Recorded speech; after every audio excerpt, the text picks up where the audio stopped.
Okay, we're up to the third mode of tefillah called tza'aka, crying out. We began this last time. We said tza'aka. The pasuk says, "Vayenechu b'nei Yisrael min ha'avodah v'yizaku," and they cried out to Hashem. Tza'aka hi kasher alev so'er me'utzemet noraot habakasha ad she'enu yachol otzeh milim piv. You're so distressed, so distraught, you can't even issue the words from your mouth. Rak tzoit b'kalo. You cry out in a voice. V'zoi tefillah she'itza'aka v'vor v'chazal zohar kadosh zoi tefillah ba'utzmasa v'chaviva hi v'kol ofnei tefillah l'olam ein chazeres rikam. Such a tefillah never comes back empty. Soloveitchik, in an article he wrote years ago called Prayer, Redemption, Talmud Torah, talks about how the initial stages of redemption begin with the recognition that everyone has to cry out.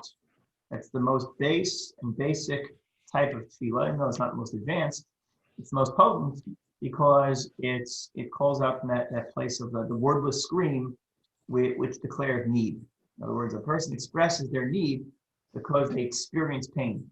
And to express that need, all you need is a voice. And that the Zohar Kadosh writes that in Mitzrayim, in Egypt, we lost our voice. Now, we all had laryngitis. We all lost our voice because we didn't have the ability to cry out. We've forgotten. The Rav interprets that Zohar and says it means that we didn't remember we had needs. The lowest form of slavery is when you don't recognize your own needs. You don't think you have a right to have personal needs. You think you have rights. And when a person is so enslaved, they think, oh, me, silly little me, like what am I going to ask for? Why should I have the right to even ask God for anything? That's a form of slavery. You can't even produce tzaka. Tzaka is the first moment.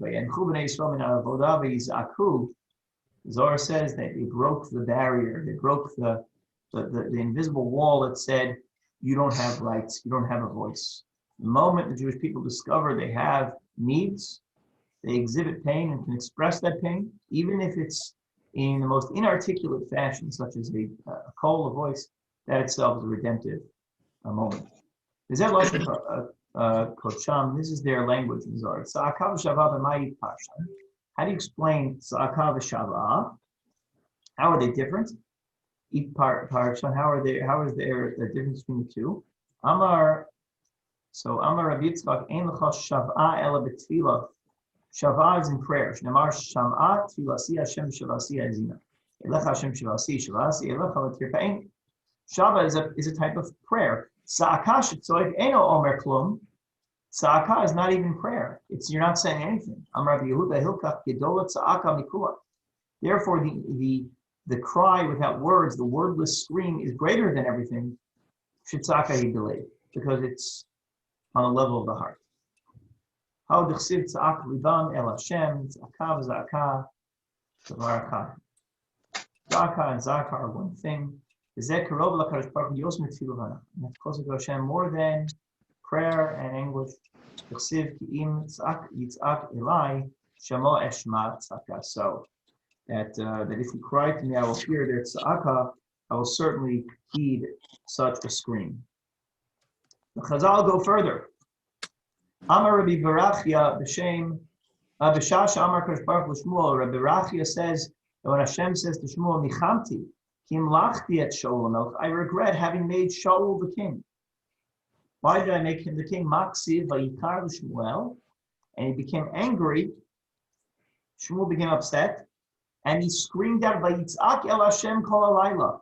He cried all night long. Himiach hakol, lakach tzaka. Put everything aside. He left everything, and he took tzaka as a method of avodas Hashem, of servicing God. Because tzaka is the closest way we can merge, we can form a connection with Hashem. Behold, the cry of Bnei Israel has come to me. The Chazal continued, Tana Rabbanim, the rabbis taught. It's a long medrash. It goes on a little further. The rabbis taught that Hai Man Tzali Yubachi, Person who cries when he davens, it's sa'ik, and shouts, ad lo yachil lemerchash, until he can no longer say the words with their own lips. Merchash v'sif soseh, ha'itz lo s'ishlam. This is a complete prayer. He believa ve'olam lo had reikanya. It will never come back empty-handed. A complete prayer is the wordless prayer. So all of these statements, and there's only one more statement that's going to elaborate. It's top of page 77. Actually, bottom of page 76, going to 77. Rabbi Yehuda. Rabbi Yehuda says, Gedol tzaka. Shouting is great. Shekorea gzardino shel adam, that it tears up the judgment of man. From all of your days. You could have had sinful days your whole life, but if you have one good cry, apparently you can rectify everything. Rabbi Yitzchak Amar Gedol tzaka shmoshal temidat adin shamayla. What does tzaka do? It rules in this world and in the world to come. No, sorry, masters divine attribute of strict judgment, and then Rabbi Yossi says, it rules over this world and the next. For crying, you're going to rule over this world and the next, says the Gemara, right? And that's what it is.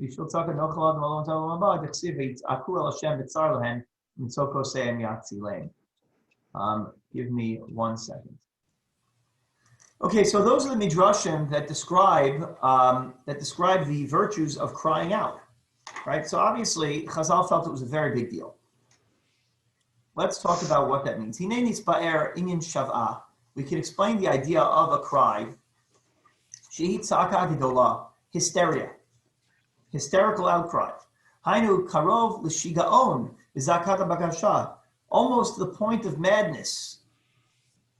When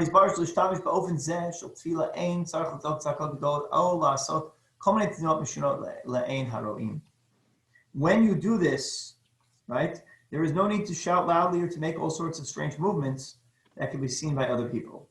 In other words, how do you achieve hysteria without looking hysterical? That's what he's saying. He's saying you don't have to look that way, but you have to be hysterical, right? Internal madness, internal losing yourself in your prayer. So how does a person do that?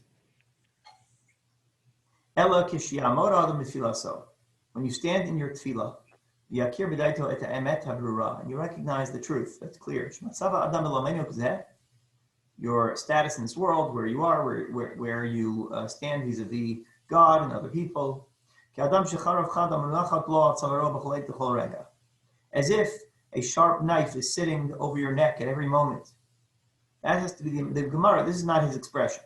He's not some fanatic. The Gemara uses that expression. The Gemara is referencing Yitzchak Avinu.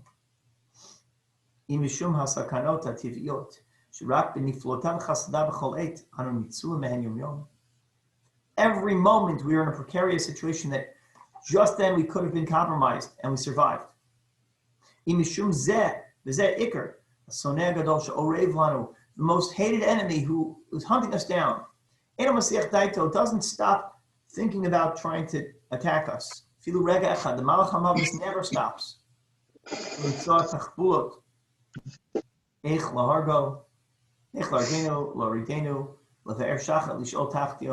How to undermine us, how to kill us, how to make us descend. Aton Nora Yekidata. A wondrous and horrific attack. On fire. Hu Yetzirah. And what is that enemy that always tries to attack us? That is the Yetzirah. That is the end of the paragraph towards the bottom of 77. He's called the Yetzirah, also known who Satan who Malach HaMavet. Satan the Malach HaMavet. The Yetzirah always wants us to know that at any given moment, I could take away your stuff. At any given moment, I could take away what you have. And part of that is true, right? But part of that is also the Yetzirah. The way Esav is also compared to the Yetzirah, Satan, Malach HaMavis, and the Madrash tells us that When Yaakov davens, save me from my brother, save me from Esav, there's this constant dread that at any moment God can take away what I've had. By the way, it's a problem also. Anxiety, people who suffer from anxiety always feel that they're always the other shoe is about to drop. They're always going to lose what they have. So part of that is a helpful machshava if it helps you daven, but part of it is a really negative thought. We don't want to live in constant anxiety. We don't want to live that at any moment I could lose everything I have, even though it might be true. So that's a frightening thought. He says that is the Yetzer Hara that tells you that at any moment, right? There is this idea trying to, right? But he says there is this reality, there is this Yetzer Hara, there is this force in the world that really could do that. Even though we don't want to think about it, we don't live in an anxious mentality. That is a thought that exists all the time. So what do we do about that? So for that, we have tefillah. When a person stands in tefillah, kasher adam omei b'tefillah, choker b'daito ha'matzavo, and truly investigates their situation, ala sakana gadola shi natumba, and thinks about the danger instead of becoming anxious, u'v'kerev libot soik el Hashem farik bakashato harei zu tefillah shava. That is shava. Someone said to me, what do I do about anxiety? Right? Now, I'm not telling you that this is, obviously you have to see someone, obviously there's medications for severe cases of anxiety, all that aside. The Jewish antidote, in addition to all of the other things that you're doing, is tefillah. Don't downplay the power of tefillah to deal with anxiety. Yes, you have to go to a professional, but have you tried davening? Have you tried taking your anxiety and talking to Hashem about it? And really, shavah, this wordless scream, have you attempted that? Because that itself is the Jewish response to anxiety. It's the notion that at any given moment, everything good in my life will come crashing to a halt. So Aman Tza'aka yoter mizeh. Tza'aka is even more than shavah. Doma davar le'echad jolok b'derech u'pitom omed lenegdo listim m'cherev chada. It's not just the dread. Shava is the possibility that at any moment things can turn. Remember we talked about that last time? At any moment, I could lose that which was special in my life. Okay, that's one aspect. But tzaka is, right now I'm facing the problem. Right now there was a sword being held to me.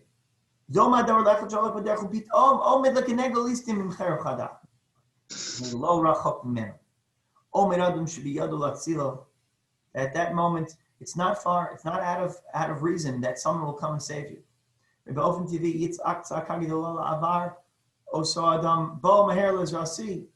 would cry and say, quickly help me, if you were in danger. And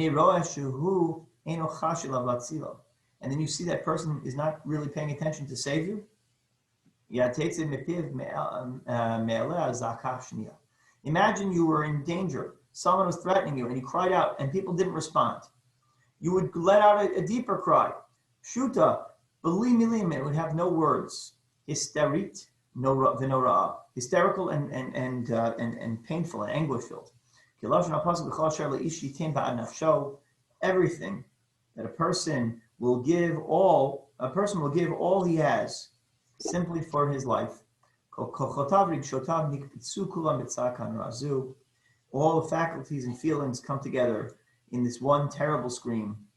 That's tzaka, zui tzaka. We're on the top of page 78.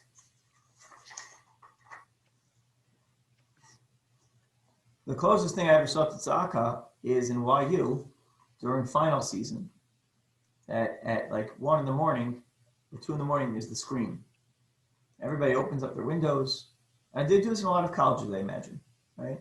But everybody opens up their dormitory windows and lets out a big scream exactly at like the same time. Fantastic. And by the way, that's the second loudest noise that goes on in Washington Heights at that time. Usually there's a lot of partying at night in Washington Heights. So we used to do that scream. It was this cathartic sort of anguish. We don't have the words. I'm stressed out. I don't know what's going to happen. If I don't pass this test, I'm in trouble.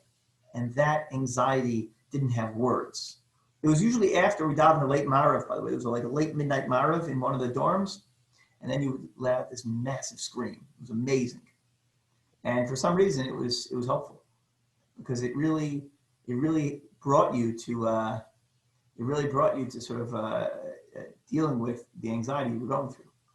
Okay. We're on the second paragraph in 78. If the person gets to this place, right? And if in your inside you cry the two cries, the cry of Shav'ah is the cry that nothing should happen to me. My anxiety about what could be there. At any given moment, all my good fortune will turn. And then Tzaka is, right now I'm in trouble. Right now I'm facing crisis. If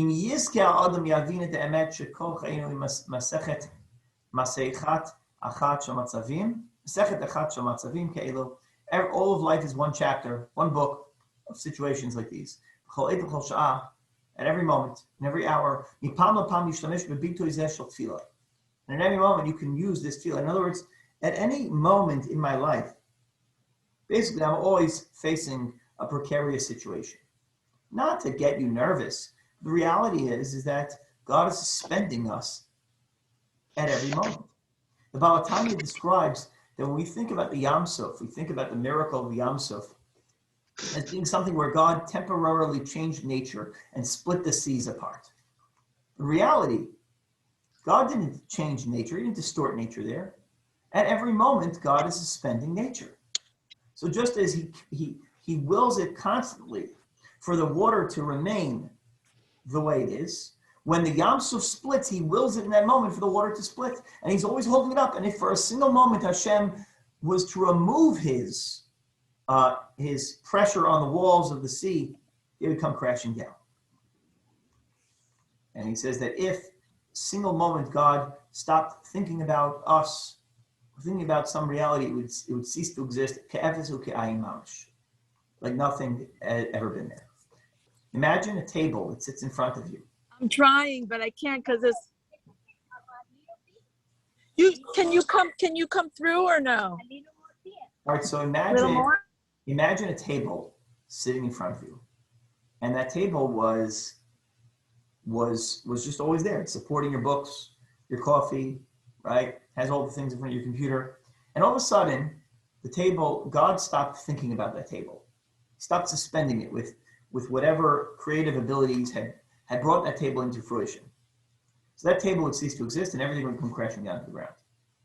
It'd be like a science fiction moment. That's why the Baal Tanya envisions all of reality. So you have to, I think, imagine in your head that all of my existence is like that. It's constantly being held up by God. Have you really thought that? If we really thought all along that everything I have is being suspended by Kadosh Baruch Hu, I would be in a constant state of prayer. Please don't let go. Please don't forget. Please don't stop focusing on me. If I really was able to focus on it. So obviously you can't live like that all day long. But the constant tefillah tamidis, the ability to always engage in prayer, hinges on this shavah and tzaka, the awareness of how precarious everything I have is. My breath, my ability to move, my good health, my parnasa. It's not that I need this, he puts the money in my account and I could stop praying. But I have to constantly daven that it remains there, and then I could have the ability to buy the groceries that I need to afford, to do carpool, right? And that's why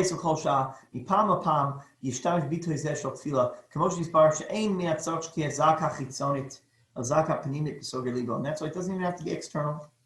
It's something inside of me.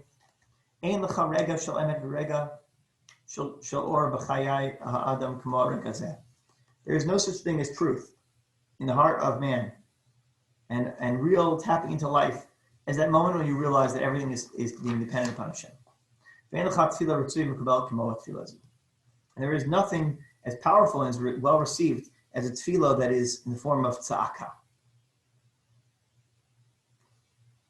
V'inei, behold, etzma davar shetza'aka hi davka b'lo milim. The fact that tza'aka is a wordless, and we're at the bottom of page 78. The fact that tza'aka is a wordless cry, l'chara hu lav davka b'lo milim l'gamrei. It doesn't mean it's without words altogether. Tana says, She'etzel Shmuel ksiv tzaka, Be'etzel Eliyahu tefila. That Shmuel said tzaka, by Eliyahu it said tefila. V'yeshom tzeitzel Eliyahu, Agama said tzaka. And some say even Eliyahu was also tzaka. Aneni Hashem Aneni, Lashon tzaka. When he said, answer me, God, answer me, that was a form of tzaka, of outcry, of hysterical outcry. So we see that sometimes, even though it's wordless, you could also have tzaka with words. This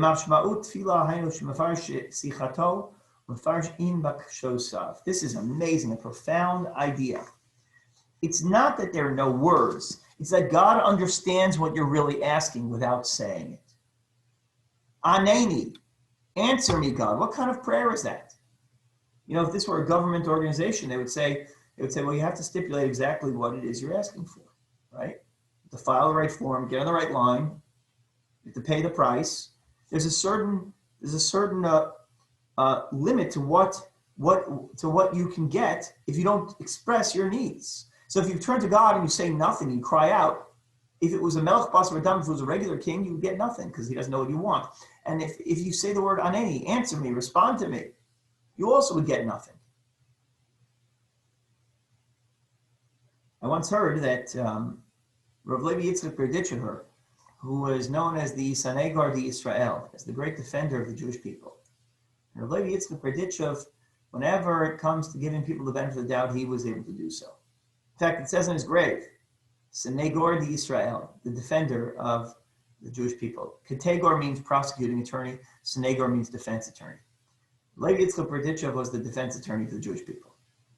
And all the stories about him are cases where he comes to be a limud zechus, where he comes to show you that really someone was well-intentioned and might think that they were doing something wrong, but really they're not.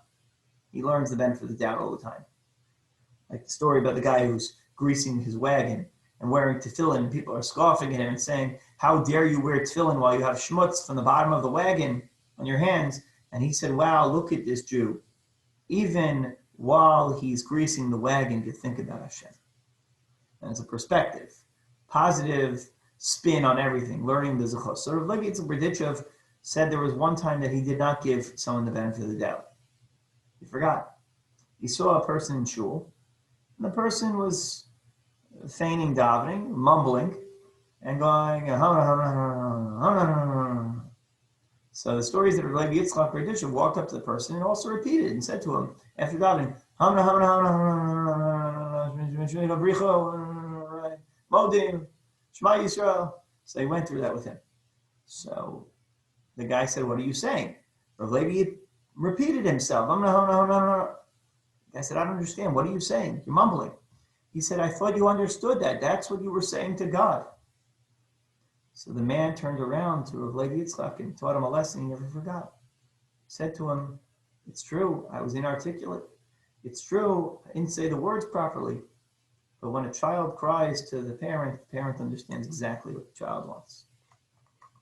Right? That's a cry because they're hungry. That's a cry because the baby needs its diaper changed. That's a cry because they're tired. The parent knows that. And even though the child can't articulate it in words, you don't say, I wish you could tell me what you wanted.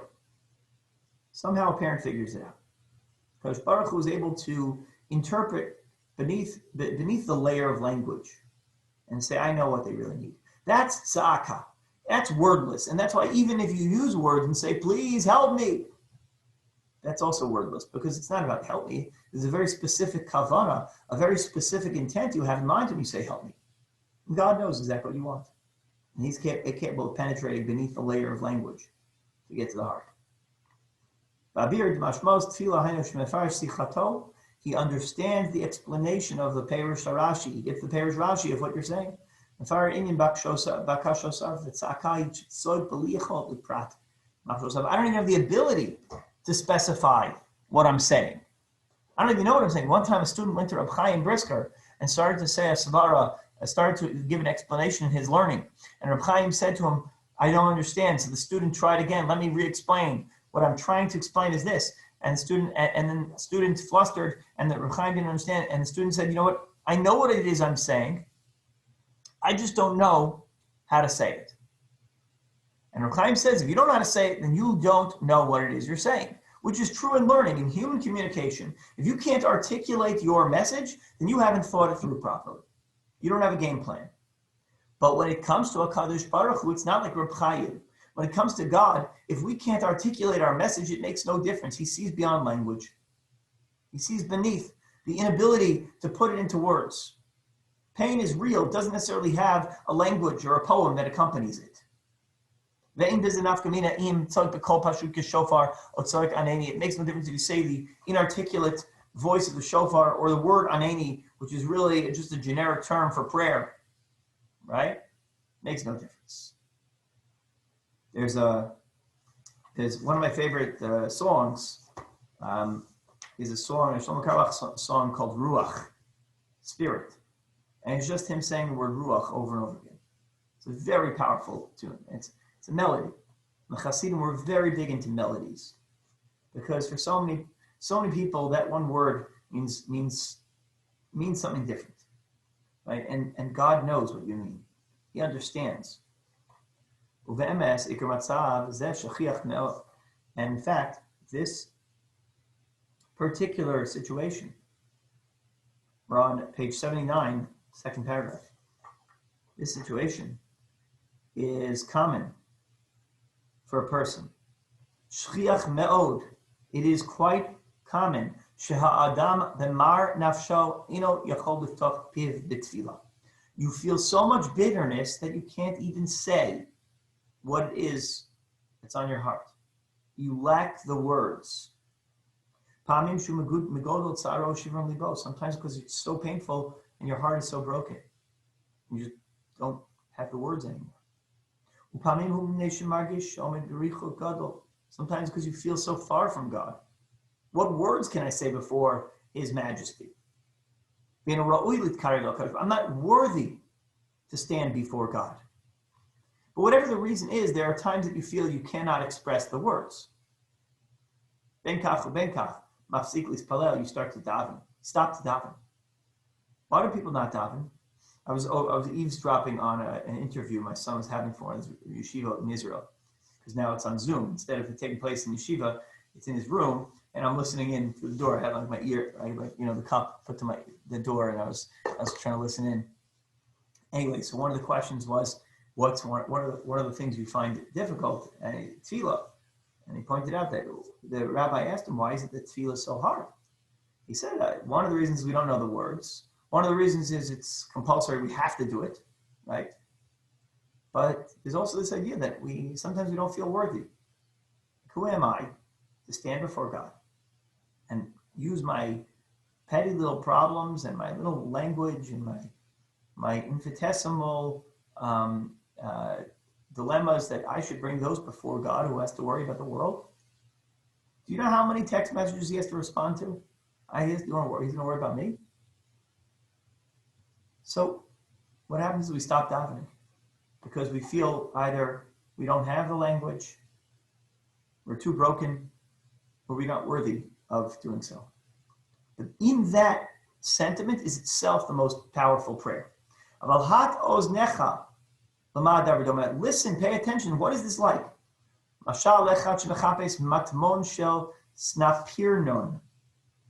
person is looking for sapphires. It's mining. Chofer ba'adama, digs in the ground. Kan v'kan b'chofso et hamatmon, searching for that which is hidden in the mine. He gets to a place where the ground is so hard that he can't dig the shovel anymore. He can't crack the surface of the earth. And he's trying, he's digging, he can't penetrate the top layer of the earth. What should he do? So he starts to dig somewhere else. This is too hard. You dig elsewhere in the earth. Shota Sheba Olam. This man is there a greater example of a fool? Higata L'snapirnon atzmo. Why is it that the shovel is not penetrating the earth? It's because he's not hitting dirt. He's hitting the sapphire. He's trying to. He thought he found an obstacle, and the obstacle was the solution itself. What a great mashal! What a great parable to give anyone who's struggling. I'm sorry, because of. Okay, imagine you're digging and digging and digging. You hit a hard surface and you can't go any further. So you're going to give up? That's it? I guess I'm not going to pray anymore. I hit a rock in my avodas Hashem, an obstacle. So some people, they say, when you hit a rock in the road, you turn around at a pothole, right? My custom on potholes is drive right through it and break my tire. When it comes to a little bump in the road, so the real solution is use it to launch yourself into the air, like the car on Knight Rider or Dukes of Hazzard. Right? Just fly in the air. So what he's saying is you're digging the ground, and the reason you can't penetrate the earth is because you've hit the sapphire. You found the gem, the precious diamond you're looking for. This is the sign. The sign that you've struck gold, is that you can't dig anymore. Al tasur mikan, don't leave that place. If you find yourself wordless, don't stop. Until you could bring the sapphire home to your home. If you reach a place of brokenheartedness, like a mute, Lo yiftach piv BeTefila. Don't open your mouth in prayer, migodat tsar. Don't start fumbling for words or moving on to the next paragraph in Shemona Esrei. That is the precious metal, precious jewel. The hidden treasure you're looking for is right there. Hatfila Yafav Yosef, the most profound prayer is tzaka, is the wordless cry. If you don't have the right words, fantastic. You know you've come to the right place. And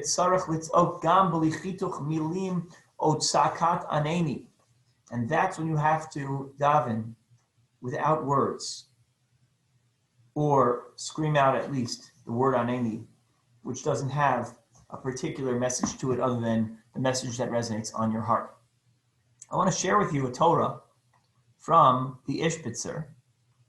If you can find it, I will open up my Bar Ilan. Can you guys see on the screen the Bar Ilan? Or no? Okay, one second.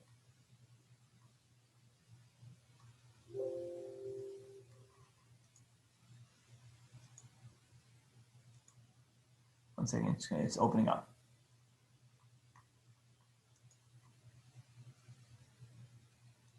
Okay, let me just open up a text now. So everyone see that this is the Bar Ilan database. I'm going to go to Sifrei Chasidut. And Sefer is the Mea Shiloach.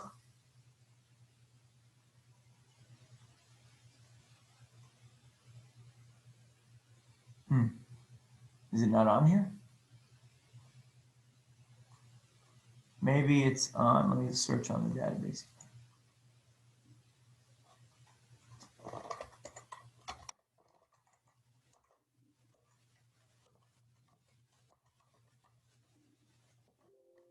Interesting. For some reason, it's not on. Maybe I didn't download the full database. You know where it is on? It is on, I know where it is. It's on Sefaria.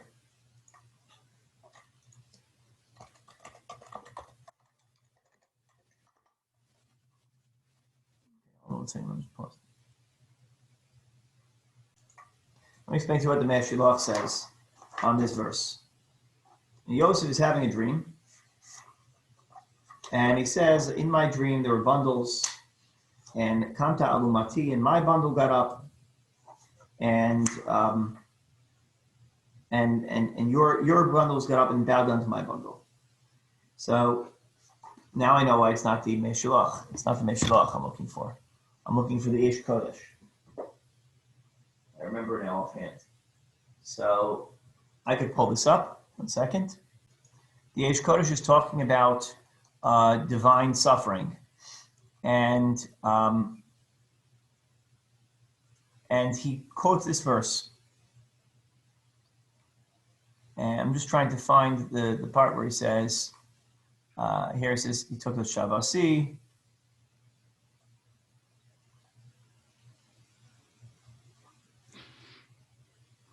And he says, initially when he's talking about suffering, he comments that there are times when we feel like we are muted by our suffering. He was writing in the Holocaust, okay?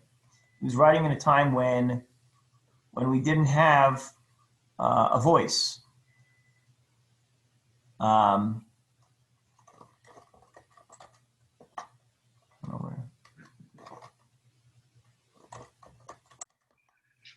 know where to find it. But he says that Kama Alumati, that when I got up from my muteness, he says that Alumati means bundles, and that Yosef is imagining bundles of grain in the field. And one bundle gets up and encounters another bundle and sees that it's muted. So he says that this is not talking about bundles, because the word alumati, which means bundles, also means mute, elaim. And he says there comes a time when you have a dream or a nightmare or a situation in which you find yourself muted by the circumstance, and you can't say anything, you can't do anything. And he says what was happening in that dream was Yosef telling them that it will happen, that you'll be muted and I'll be muted, and that someone's going to get up, kanta me'alumati. A leader is going to emerge. Someone's going to step up and show you how to emerge from being mute, how to find your voice. But what the Eish Kodesh describes of Kalana's Kalman Shapiro in a time when the Jewish voice was muted is that sometimes the most powerful voice comes from that place of ilmut. Kamta, right? Kamta alumati, my ilmut, my muteness rose up to God. God heard my inability to articulate my voice and answered. And he ends this piece by saying basically that HaKadosh Baruch Hu has to listen to our voice, the one that we cannot articulate right now.